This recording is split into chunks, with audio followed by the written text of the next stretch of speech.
کہ اپنی روحانی علم کی روشنی میں ارد گرد پھیلی ہوئی تاریکی میں دیکھ سکوں، اور پھر جب لوگ میرے علم کی بدولت روبے صحت ہونے لگے تو میرے نام کی شہرت دور دور تک پھیل گئی۔ عقیدت مندوں کے ہجوم میں روز بروز اضافہ ہونے لگا۔ اب تک جنات کے سینکڑوں کیس میرے پاس آ چکے ہیں۔ ان میں ہر کیس اپنی نوعیت کے لحاظ سے خوفناک، پراسرار اور انتہائی دلچسپ ہے۔ یہاں میں آپ کو ایک ایسا واقعہ سنا رہا ہوں جو بہت حیرت انگیز ہے۔ یہ کیس مجھے ابتدائی ایام میں ملا تھا اور میں نے اپنی تمام صلاحیتوں کو بروئے کار لا کر اس کیس کو نمٹایا تھا۔ وہ سانس لینے کے لیے رکے تو میں نے اپنا سر کھجاتے ہوئے سوچا، الٹی آتے گلے پڑ گئی۔ اب ان بزرگ کا واقعہ سنے بغیر جان نہیں چھوٹے گی۔ مگر جب انہوں نے واقعہ سنانا شروع کیا تو چند ہی لمحوں بعد نیند میری آنکھوں سے بھاگ گئی اور میں پوری دلچسپی سے ان کے واقعے کو سننے لگا۔ کچھ تو ان کا انداز بیاں متاثر کن تھا اور واقعات کی اٹھان ایسی تھی کہ مجھ جیسا آدمی بھی دلچسپی لینے پر مجبور ہو گیا۔ وہ ایک ڈاکٹر تھا۔ رانی پور میں اس کی پریکٹس خوب چل رہی تھی۔ اس کا کلینک ایک گنجان محلے میں تھا۔ جب وہ میرے پاس آیا تو اس کا رنگ ہلدی کی طرح پیلا ہو رہا تھا۔ آنکھوں کے گرد سیاہ ہلکے پڑ چکے تھے۔ چہرے سے اذیت اور تکلیف کے آثار عیاں تھے۔ ان کے ساتھ ان کی والدہ اور ایک بھائی بھی تھا۔ مجھے دیکھتے ہی اس کی حالت متغیر ہو گئی۔ اس کی آنکھیں سرخ ہو گئی اور حلق سے غراہٹیں نکلنے لگی۔ اس کی والدہ اور بھائی نے جلدی سے اس کے بازو پکڑ لیے۔ اس نے اپنا گریبان پھاڑ ڈالا۔ قمیض پھٹنے کے بعد میری نظر اس کے بازو پر پڑی۔ ایک مضبوط زنجیر وہاں بندھی ہوئی تھی اور وہ شخص پوری قوت سے اس زنجیر کو توڑنے کی کوشش کر رہا تھا، جیسے وہ زنجیر توڑ کر مجھ پر ٹوٹ پڑے گا۔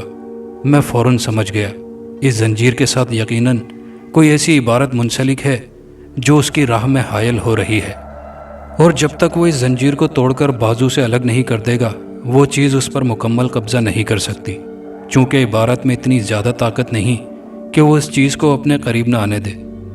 تاہم اتنا ضرور ہے کہ اس عبارت کی موجودگی میں وہ اس شخص پر مکمل قبضہ نہیں کر سکتی۔ زنجیر کی مضبوطی کا اندازہ لگاتے ہوئے میں نے ان دونوں سے کہا، آپ اسے چھوڑ دیں۔ وہ میری طرف حیرت اور خوف سے دیکھنے لگا۔ میں نے پھر کہا، اسے چھوڑ کر ایک طرف کھڑے ہو جائیں۔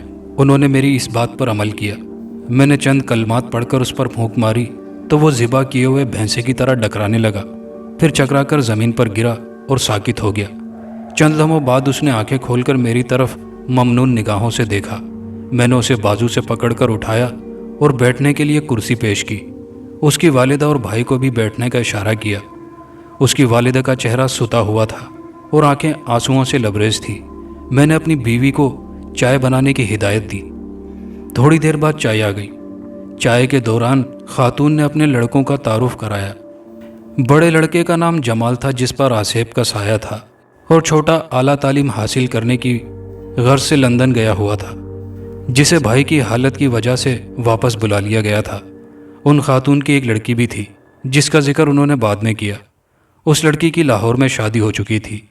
جب تعارف کا سلسلہ ختم ہوا تو میں نے جمال کو مخاطب کر کے کہا، آپ میرے چند سوالوں کا جواب دینا پسند کریں گے؟ وہ نحیف سی آواز میں بولا، جی ہاں، آپ جو سوال چاہیں پوچھ سکتے ہیں۔ آپ کب اور کیسے اس مصیبت میں گرفتار ہوئے؟ جمال کے بولنے سے پہلے ہی اس کی والدہ بول پڑی، کچھ کہنے سے پہلے میں آپ سے ایک بات پوچھنا چاہتی ہوں۔ میں ان کی طرف متوجہ ہو گیا۔ اگر دورے کے عالم میں کوئی شخص کسی کو قتل کر دے تو کیا سزا ہو سکتی ہے؟ بڑا عجیب سوال ہے۔ میں ان کے چہرے کی طرف دیکھنے لگا، پھر چند لمحے سوچ کر جواب دیا، گو میں کوئی قانون دان نہیں ہوں کہ قطعی طور پر کوئی فیصلہ کر سکوں، تاہم اپنے تجربات کی روشنی میں یہ بات ضرور کہہ سکتا ہوں کہ ایسی حالت میں قاتل بے گناہ ہوتا ہے۔ ان کی آنکھیں بیک وقت چمکنے لگی۔ وہ ہاتھ ملتے ہوئے بولی، میں آپ سے کوئی بات نہیں چھپاؤں گی، کیونکہ میرا بھی یہی خیال ہے۔ دورے کے عالم میں انسان جو کچھ کرتا ہے اس میں اس کے ارادے کا کوئی دخل نہیں ہوتا۔ وہ سب حرکات اس افریت کی ہوتی ہے جو اس پر قابض ہوتی ہے۔ جی ہاں، آپ بجا فرما رہی ہیں۔ ہاں تو میں کہہ رہی تھی، معاف کیجیے گا، اگر واقعہ جمال صاحب خود بیان کریں تو میرے لیے بہت سہولت ہوگی۔ میں نے خاتون کی بات کاٹ کر کہا، کیونکہ ان کے احساسات کو کوئی دوسرا ٹھیک طور پر بیان نہیں کر سکتا۔ آپ صرف ان واقعات سے پردہ اٹھائیں گی جو آپ کے سامنے رونما ہوئے ہیں۔ جبکہ میں اس کیس کی بنیادی وجہ جاننا چاہتا ہوں۔ وہ کیا محرکات تھے جن کے تحت جمال صاحب اس مصیبت میں مبتلا ہوئے؟ ٹھیک ہے، جمال آپ کو تفصیل سے سارے واقعات بتا دے گا۔ اس کے بعد کافی دیر تک خاموشی چھائی رہی۔ ہم سب کی نظریں جمال کے زرد چہرے پر جمی ہوئی تھی۔ یقیناً وہ سوچ رہا تھا کہ واقعات کس رخ سے شروع کرے۔ آخر اس کے ہونٹ لرزے اور نحیف سی آواز فضا میں تھر تھرانے لگی۔ امی آپ کو بتا چکی ہیں کہ میں ڈاکٹر ہوں۔ شہر میں میری پریکٹس اچھی چل رہی تھی۔ چھوٹا سا کلینک تھا جس کے ساتھ رہائشی فلیٹ تھا۔ مجھے دکھ ہے کہ میں نے وقتی سکون کی خاطر اس فلیٹ کو چھوڑ کر مستقل عذاب مول لے لیا۔ دراصل کلینک کے ساتھ فلیٹ ہونے کی وجہ سے اکثر مریض رات کے وقت بھی آ جاتے تھے، جن کی آمد سے میرا تھکا ہوا ذہن جھنجھنا جاتا تھا۔ شادی کے بعد تو ان کی آمد مجھے زہر لگتی۔ میں سنجیدگی سے اس فلیٹ کو چھوڑنے کے بارے میں سوچنے لگا۔ ایک بار پتہ چلا کہ شہر سے باہر ایک جگہ سستے داموں زمین مل رہی ہے۔ زمین دیکھنے کے بعد میں نے وہ زمین خرید لی اور ایک چھوٹی سی خوبصورت کوٹھی کی بنیاد بھی رکھ دی۔ ہمارے داہنے ہاتھ کی زمین پر کسی دوسری عمارت کی بنیادیں تھی، جس کی تعمیر کا کام نہ جانے کیوں روک دیا گیا تھا۔ کوٹھی سے تھوڑی دور وارنش سازی کی فیکٹری تھی، جس کے ارد گرد کئی دوسری عمارتیں تعمیر ہو رہی تھی۔ ہمارے عقب میں جارجٹ کے دوپٹے بنانے کا کارخانہ تھا۔ ہماری کوٹھی کے سامنے تقریباً 500 گز کے فاصلے پر ایک پرانا قبرستان تھا، جس کے گرد اینٹوں کی قداور چار دیواری بنائی گئی تھی۔ قبرستان کا آہنی گیٹ ہماری کوٹھی کی سمت کھلتا تھا۔ گیٹ کے ساتھ ایک کوٹھڑی تھی، جس کے آگے ایک چھوٹا سا صحن بنا ہوا تھا۔ صحن میں پرانی وضع کا ایک ہینڈ پمپ لگا ہوا تھا، جس کا پانی بہت ٹھنڈا اور میٹھا ہوتا تھا۔ اس چار دیواری کے اندر تقریباً 200 کے قریب قبریں تھیں۔ قبروں کے قدموں پر صلیب کے نشان بنے ہوئے تھے۔ قدموں پر مرنے والوں کے نام اور تاریخ درج تھی۔ یہ تمام قبریں 1947 سے پہلے کی تھیں، جس سے صاف ظاہر ہوتا تھا کہ یہ قبریں ان انگریزوں کی ہیں جو سن 1947 تک اس خطہ زمین پر حکومت کرتے رہے، اور یہ قبریں اپنی حکمرانی کی منحوس نشانی کے طور پر چھوڑ گئے ہیں۔ ایک بونا سا آدمی ان قبروں کی حفاظت پر مامور تھا۔ آہنی گیٹ کے ساتھ بنی ہوئی کوٹھڑی اس کی رہائش تھی۔ ہمیں کوٹھی میں رہتے ہوئے چند ہی ماہ گزرے تھے۔ جون کا مہینہ تھا اور گرمی پورے عروج پر تھی۔ پاور کم ہونے کی وجہ سے ایک دن اچانک ہمارے آدھے ہارس پاور کی موٹر جل گئی۔ قبرستان کا نلکا قریب ہی تھا۔ نوکر ضرورت کے مطابق پانی وہاں سے لانے لگا۔ انہی دنوں میری بہن لاہور سے اپنے شوہر اور بچوں کے ہمراہ آ گئی اور کوٹھی میں رونق سی ہو گئی۔ اسی دن صبح ہی سے آسمان کے مغربی حصے میں بادلوں کے ننھے ننھے آوارہ ٹکڑے سورج کے گرد جمع ہونا شروع ہو گئے، اور پھر شام سے پہلے ہی وہ ننھے ننھے ٹکڑے دبیز اور سیاہ بادلوں کا روپ دھار چکے تھے، جن میں تڑپتی اور چمکتی ہوئی بجلیاں خوفناک گڑگڑاہٹ پیدا کر رہی تھی۔ ننھے بچے سہمے ہوئے ماں کے پاس بیٹھے ہوئے تھے۔ میں کلینک سے واپس آ چکا تھا۔ ہم سب ایک ہی کمرے میں بیٹھے ماضی کے اوراق الٹ رہے تھے۔ ہمارا نوکر چائے کی ٹرالی لے آیا اور چائے بنا کر سب کے آگے ایک ایک پیالی رکھ دی۔ میں نے سرسری طور پر نوکر کا جائزہ لیا اور چونک پڑا۔ میں نے اس کی آنکھوں میں آنکھیں ڈال کر پوچھا، کیا بات ہے عمر غنی، تمہارے چہرے کا رنگ آج بہت زیادہ زرد دکھائی دے رہا ہے؟ ہاں واقعی، امی نے نوکر کی طرف دیکھتے ہوئے میری بات کی تائید کی۔ تمہاری طبیعت تو ٹھیک ہے؟ کہیں تمہیں چوٹ تو نہیں آئی؟ میں نے اس کے جسم کا بغور جائزہ لیا۔ یوں لگتا ہے جیسے تمہارے جسم سے کافی مقدار میں خون نکل گیا ہو۔ اس کا رنگ فق ہو چکا تھا، زبان لڑکھڑائی اور وہ کمزور آواز میں بولا، نہیں صاحب جی، چوٹ تو کوئی نہیں آئی، لیکن کچھ عجیب سا محسوس کر رہا ہوں۔ اس کے چہرے پر تشویش کے آثار نمایاں تھے۔ میں نے خالی کرسی کی طرف اشارہ کر کے کہا، بیٹھ جاؤ عمر غنی۔ وہ کچھ ہچکچایا، پھر کرسی پر بیٹھ گیا۔ میں نے اس کی نبض دیکھی۔ ہاں کہو، کیا محسوس کر رہے ہو؟ مجھے یوں محسوس ہو رہا ہے جیسے کوئی چیز میرے دماغ میں اتر رہی ہے، کوئی میرے دماغ میں ہتھوڑے برسا رہا ہے، اسے چیر رہا ہے۔ عمر غنی کی زرد زرد آنکھوں میں سرخ ڈورے سے اترے اور اس کی جنونی سی کیفیت ہو گئی۔ وہ اپنے بال پکڑ کر زور زور سے کھینچنے لگا۔ میں نے جلدی سے اس کے ہاتھ پکڑ لیے۔ صبر کرو عمر غنی، گھبراؤ مت، ٹھیک ہو جاؤ گے۔ وہ چند لمحے اسی کشمکش میں مبتلا رہا، پھر اس کے اعصاب ڈھیلے پڑ گئے اور وہ پرسکون ہوتا چلا گیا۔ مجھے بتاؤ، ایسا کب سے محسوس کر رہے ہو؟ میں نے اسے پرسکون دیکھ کر پوچھا۔ پیشانی سے پسینہ پہنچتے ہوئے وہ بولا، آج صبح کی بات ہے۔ میں جب معمول کے مطابق پانی لینے قبرستان کے نلکے پر گیا تو مجھے کوٹھڑی سے عجیب طرح کی آوازیں آنے لگی، جیسے کسی آدمی کا گلا گھونٹا جا رہا ہو۔ قبرستان کے چوکیدار سے میری سرسری سی دعا سلام تھی۔ میں کبھی کبھار اس کے پاس بیٹھ کر سگریٹ کے 2-3 کش لگا لیا کرتا تھا۔ میں نے سوچا اسے کوئی قتل کرنے کی کوشش کر رہا ہے۔ کوٹھڑی کا دروازہ بند تھا۔ میں دروازہ کھول کر اندر داخل ہوا تو وہاں چوکیدار کے سوا کوئی بھی نہ تھا، اور چوکیدار ایسی حالت میں تھا کہ اسے دیکھ کر میرے رونگٹے کھڑے ہو گئے۔ وہ زمین پر چت لیٹا ہوا تھا، اس کا سارا جسم اکڑا ہوا تھا۔ تشنج کی وجہ سے ہاتھ پاؤں ٹیڑھے ہو گئے تھے، منہ سے جھاگ بہ رہا تھا اور سرخ پھٹی ہوئی آنکھیں چھت کو گھور رہی تھی۔ وہ مسلسل ایک ہی جانب دیکھے جا رہا تھا۔ میں نے سوچا شاید اسے مرگی کا دورہ پڑا ہے۔ میں نے پاؤں سے جوتا اتار کر اس کی ناک سے لگایا تو اس کی آنکھوں نے حرکت کی اور میری آنکھوں پر مرکوز ہو گئی۔ پتہ نہیں اس کی آنکھوں میں کیا چیز تھی کہ میرا سارا وجود لرز گیا۔ سرخ موٹے موٹے ڈیلے جن کی پتلیاں بالکل ساکت تھی، اس کی آنکھیں مجھے گھور رہی تھی اور میری ریڑھ کی ہڈی میں سرد لہریں دوڑ رہی تھی۔ وہ چند لمحوں تک مجھے یوں ہی دیکھتا رہا، پھر اچھل کر میری گردن دبوچ لی۔ اگر میں اپنے اوسان بحال نہ رکھتا تو وہ یقیناً مجھے مار ڈالتا۔ اس وقت بچپن میں کھیلی ہوئی کبڈی کا ایک داؤ مجھے یاد آ گیا اور میں نے دونوں ہاتھوں کو ایک دوسرے میں پھنسا کر گھونسا بنایا اور پوری قوت سے اس کی کلائی پر دے مارا، جس کی وجہ سے اس کی گرفت چھوٹ گئی۔ وہ لڑک کر دوسری جانب الٹ گیا۔ دیوار کے ساتھ مٹی کھودنے کی کدال پڑی تھی۔ وہ کدال کے دستے پر گرا۔ دوسرے ہی لمحے کدال کا دستہ اس کے ہاتھوں میں تھا۔ اگر میں ایک لمحے کی بھی دیر کرتا، کدال کی نوک میرے سینے کے پار ہوتی۔ میری قسمت اچھی تھی کہ اس کے گھومتے ہی میں نے کوٹھڑی سے باہر چھلانگ لگا دی۔ وہ اپنے ہی زور میں چکرا کر گر پڑا۔ پھر اس نے اٹھنے کی کوشش نہیں کی۔ میں فوراً قبرستان سے باہر نکل آیا۔ اس وقت سے میرے دماغ میں سرخ آنکھیں چپک سی گئیں اور مجھے یوں محسوس ہوتا ہے جیسے ان آنکھوں کے ساتھ 2 استخوانی ہاتھ ہیں جن کے لمبے لمبے ناخن میرے دماغ میں گھسے جا رہے ہیں۔ عمر غنی کے خاموش ہونے کے بعد بھی کافی دیر تک خاموشی چھائی رہی۔ ہر فرد اپنی اپنی جگہ کچھ سوچتا رہا۔ بالآخر میں نے اس خاموشی کو توڑتے ہوئے کہا، گھبرانے کی کوئی بات نہیں عمر غنی، یہ محض تمہارا وہم ہے۔ دراصل اس واقعے نے تمہارے اعصاب کو اس قدر متاثر کیا ہے کہ تم اپنے ذہن میں اب تک وہ تکلیف، وہ حرکات کو محسوس کر رہے ہو، ورنہ حقیقت میں ایسی کوئی بات نہیں۔ اگر تم نے اس وہم کو اپنے ذہن پر سوار کر لیا تو یہ آگے چل کر تمہارے لیے بے حد تکلیف دہ ثابت ہوگا۔ جہاں تک ممکن ہو سکے اپنے دماغ کو مصروف رکھو اور اس واقعے کی طرف توجہ مت دو۔ کچھ دنوں بعد تم خود بخود اس واقعے کو بھول جاؤ گے۔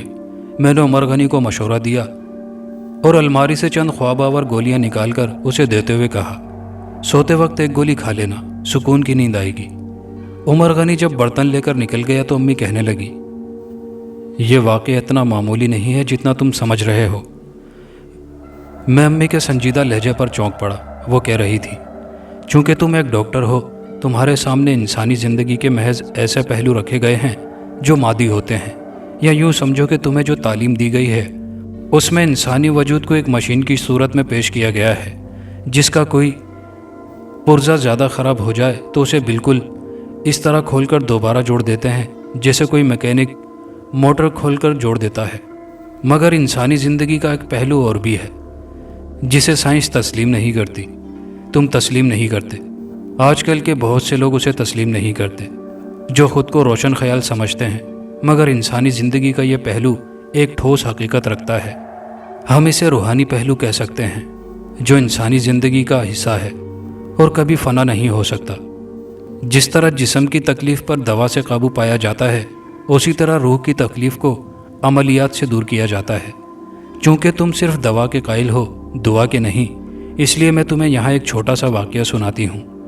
یہ میری شادی سے پہلے کی بات ہے۔ مجھے ایک مرتبہ بچھو نے کاٹ لیا، جس سے میں ماہی بے آپ کی مانند تڑپنے لگی۔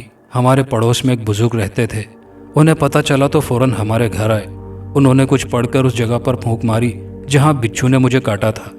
حالانکہ میں اس سے پہلے انجیکشن اور دوائیاں استعمال کر چکی تھی جن سے تکلیف میں کوئی کمی واقع نہیں ہوئی تھی، لیکن ان بزرگ کے پھونک مارتے ہی میں ٹھیک ہو گئی۔ اس سے ثابت ہوا کہ علوم اپنے اندر بے پناہ قوت اور طاقت رکھتے ہیں۔ اگر ہم علوم کی قوت تسخیر کو تسلیم کر لیں تو پھر ہمیں ارواح کے وجود پر بھی ایمان لانا پڑتا ہے۔ میری اس لمبی چوڑی تقریر کا مقصد یہ ہے کہ قبرستان کے چوکیدار پر یقیناً کسی بدرو کا سایہ ہے، اور مجھے اس بات کا خدشہ ہے کہ وہ بدرو کہیں عمر غنی پر اپنا تسلط نہ جما لے۔ اگر کوئی دوسرا فرد ایسی باتیں کرتا تو میں یقیناً اس کا مذاق اڑاتا، مگر میں اپنی والدہ کا بڑا ادب اور احترام کرتا تھا۔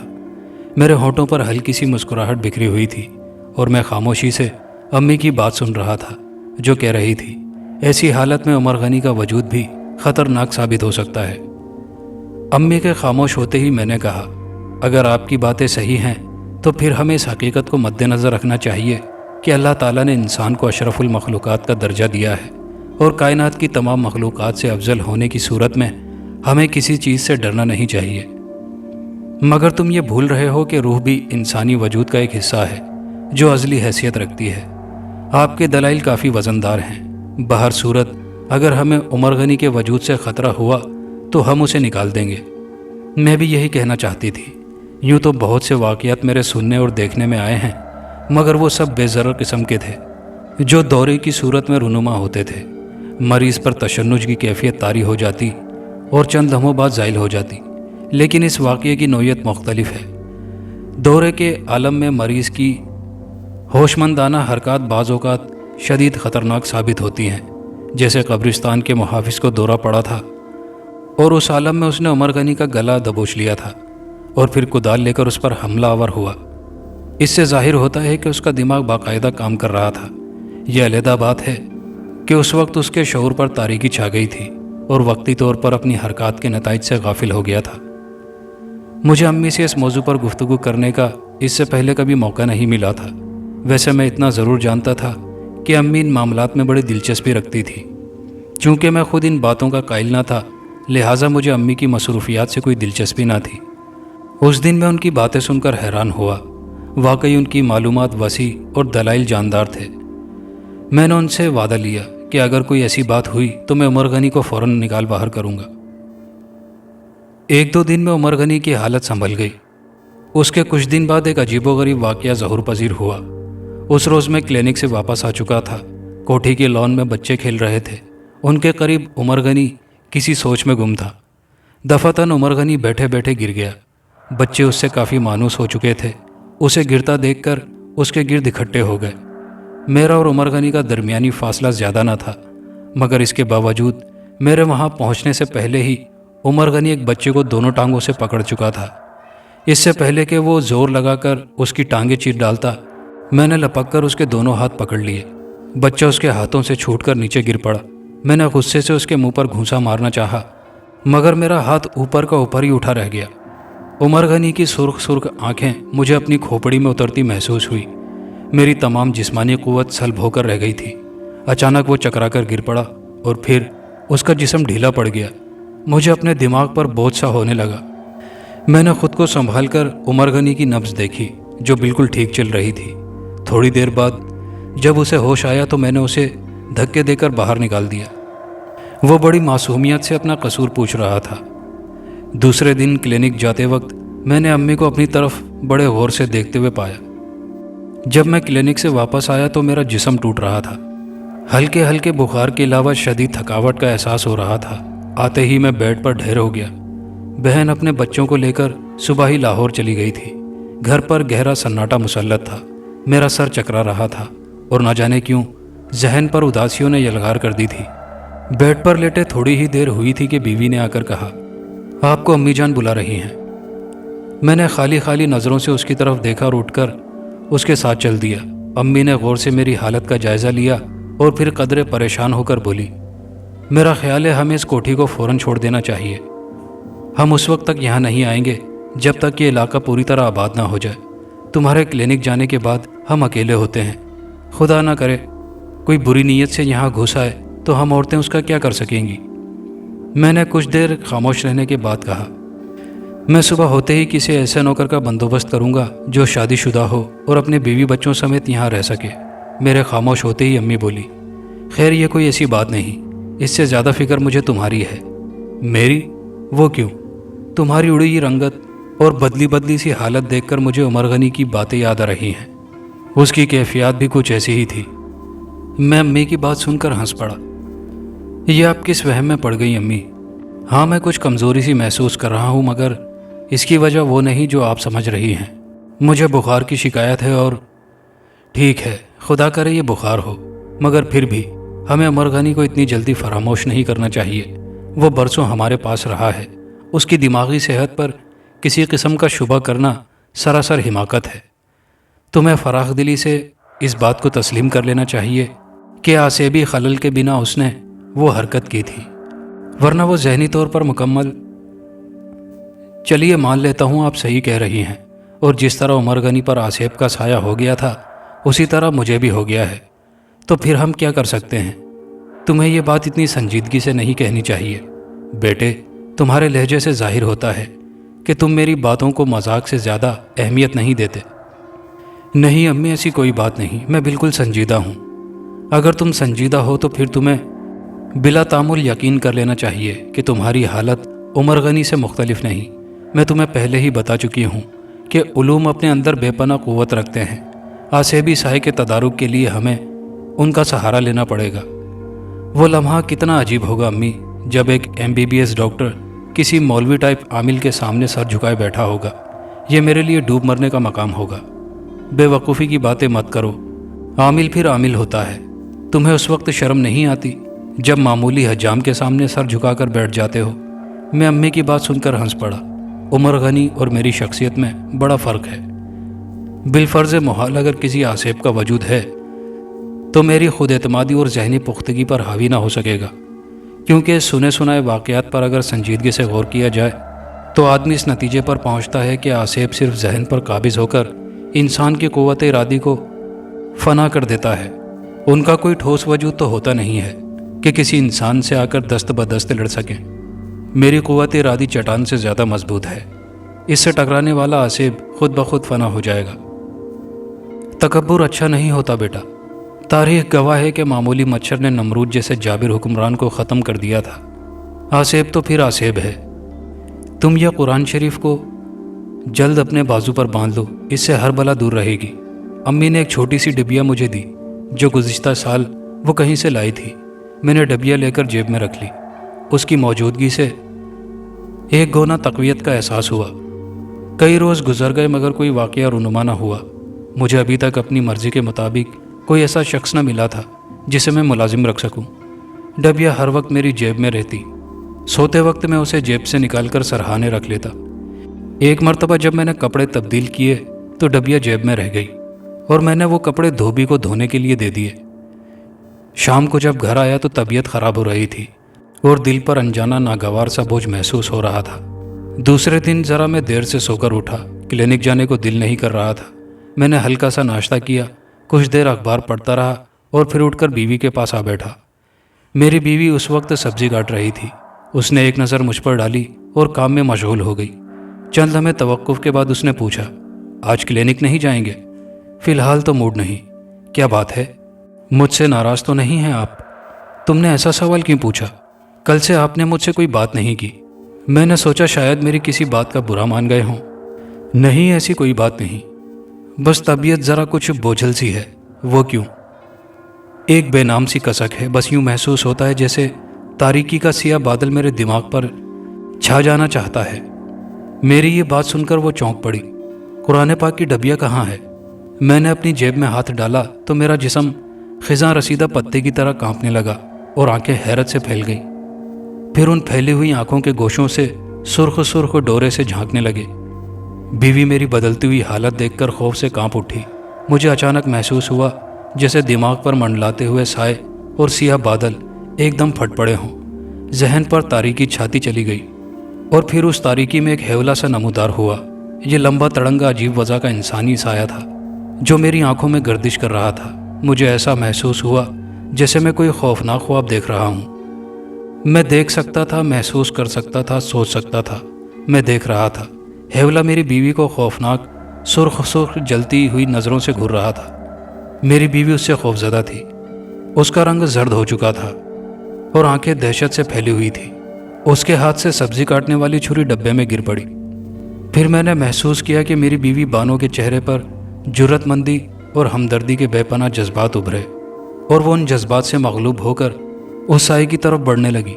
پھر میں نے اس سائے کو اسے چھوتے دیکھا۔ میرا جی چاہ رہا تھا کہ چیخ کر بانو کو اس کے قریب آنے سے روک دوں، مگر آواز حلق میں پھنس کر رہ گئی۔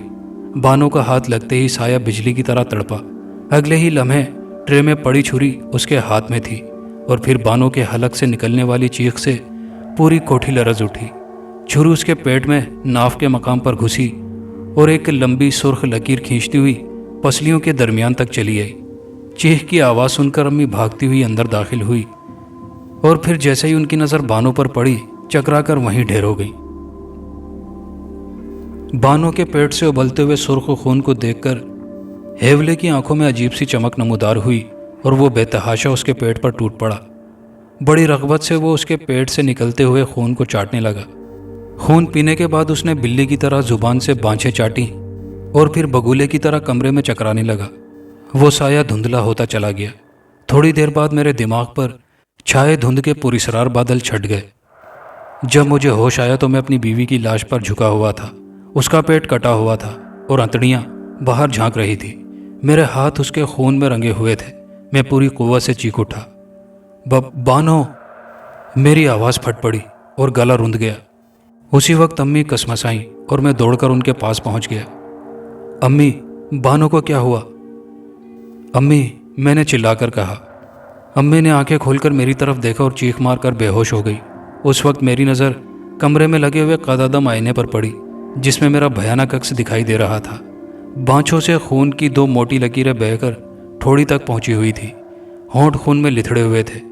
میری شکل اتنی خطرناک نظر آ رہی تھی کہ میں خون اپنی شکل کو دیکھ کر خوف سے چیخ اٹھا تھا۔ میرا دماغ ایک مرتبہ پھر تاریکی میں ڈوبتا چلا گیا۔ جب ہوش آیا تو پلنگ پر لیٹا تھا اور امی سرہانے بیٹھی ہوئی بلند آواز میں قرآن پاک کی تلاوت کر رہی تھی۔ آنسو مسلسل ان کی آنکھوں سے بہے جا رہے تھے۔ اچانک مجھے ابکائی آئی اور میں نے قے کر دی۔ میرے منہ سے خون کے جمے ہوئے لوتھڑے نکل کر فرش پر چپک گئے اور میں نڈھال ہو کر بیڈ پر ڈھیر ہو گیا۔ امی نے میرے سر پر پیار سے ہاتھ پھیرا تو بے اختیار میری آنکھوں سے آنسو نکل پڑے۔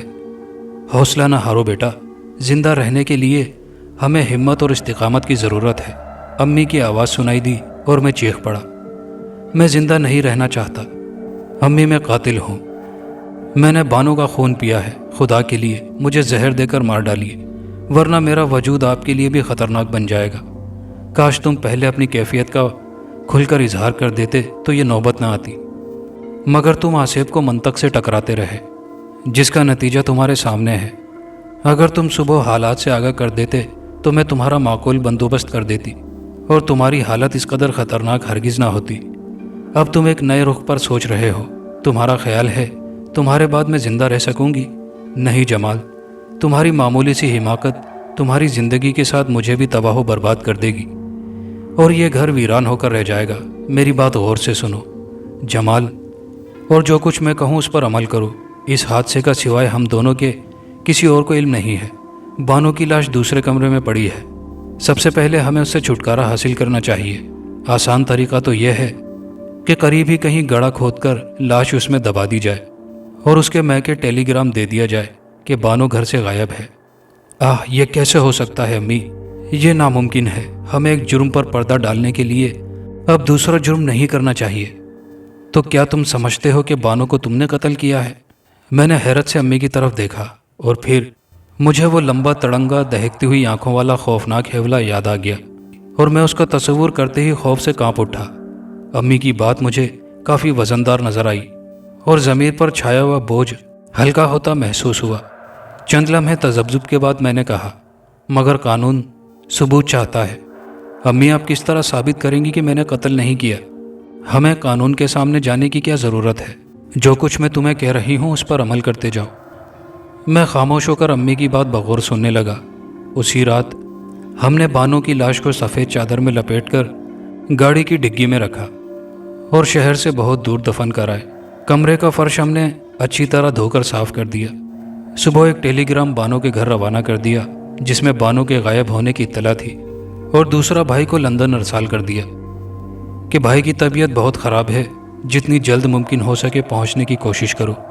بانو کی پراسرار گمشدگی پر پولیس نے پوچھ گچھ کی اور میری خراب حالت دیکھ کر انہیں یقین ہو گیا۔ کہ بانو واقعی کہیں چلی گئی ہے۔ تاہم انہوں نے کوٹھی کے ارد گرد زمین کا معائنہ کیا کہ ہم نے کہیں اسے مار کر دفنا نہ دیا ہو۔ کچھ دنوں بعد بھائی لندن سے آ گیا۔ امی نے اسے تمام حالات سے آگاہ کیا۔ اسی دوران امی کسی اچھے سے عامل کو تلاش کرتی رہی۔ آخر ایک آدمی نے آپ کا پتہ بتا دیا اور ہم آپ کے پاس آ گئے۔ اتنا کہہ کر ڈاکٹر جمال خاموش ہو گیا۔ میں نے پہلو بدل کر کہا، آپ نے یہاں آ کر اچھا کیا۔ جتنی دیر ہوتی اتنا ہی ان کا وجود خطرناک ہو جاتا۔ اور ہاں، آپ نے اس تعویذ کے بارے میں کچھ نہیں بتایا جو بازو پر بندھا ہوا ہے اور زنجیر سے بندھا ہوا ہے۔ یہ میں نے خود کیا ہے، جمال کی والدہ نے جواب دیا۔ پہلے میں نے یہ دھاگے سے باندھا تھا جسے اس نے توڑ کر پھینک دیا اور بھائی پر حملہ کر دیا۔ اس لڑکے نے پھرتی اور دلیری سے جان بچا لی، ورنہ اگر یہ تعویذ آپ نے خود کیا ہے تو یہ بڑی اچھی کوشش ہے۔ معمولی آسیب کے لیے یہ بڑا کارآمد ثابت ہو سکتا ہے۔ چونکہ اب نماز کا وقت قریب ہے، میں نماز پڑھاؤں، واپس آ کر دیکھوں گا کہ وہ عفریت کتنے پانی میں ہے، اور آپ اپنے آنسو پونچھ لیں اور اطمینان رکھیں، آج کے بعد وہ آپ کے بیٹے کو پریشان نہیں کر سکے گا۔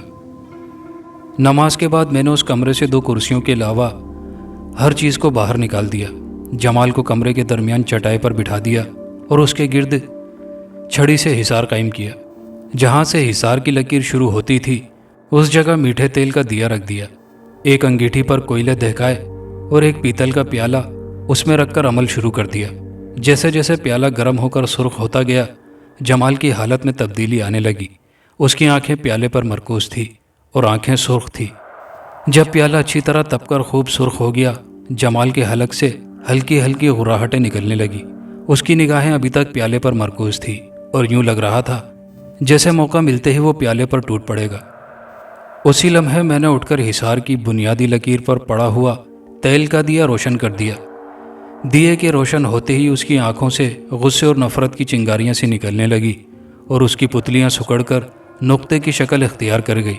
اب اس کی شکل دیکھ کر کوئی شخص بھی نہیں کہہ سکتا تھا کہ یہ وہ ڈاکٹر ہے جو چند لمحے پہلے یہاں کھڑا تھا۔ چہرے کے نقوش خوفناک حد تک بدل گئے تھے، ہونٹ سکڑ گئے تھے، دانت مسوڑوں تک نظر آنے لگے تھے۔ میں نے مزید کچھ کرنے سے پہلے کرسیوں کی طرف دیکھا۔ اس کی ماں کی حالت غیر ہو رہی تھی۔ میں نے اشارہ کیا کہ وہ اٹھ کر باہر چلی جائیں، جس پر انہوں نے فوراً عمل کیا۔ ان کے باہر نکلتے ہی میں نے ہرمل کی چٹکی بھری، چند کلمات پڑھنے کے بعد اس پر پھونک ماری اور جلتے ہوئے پیالے میں ڈال دی۔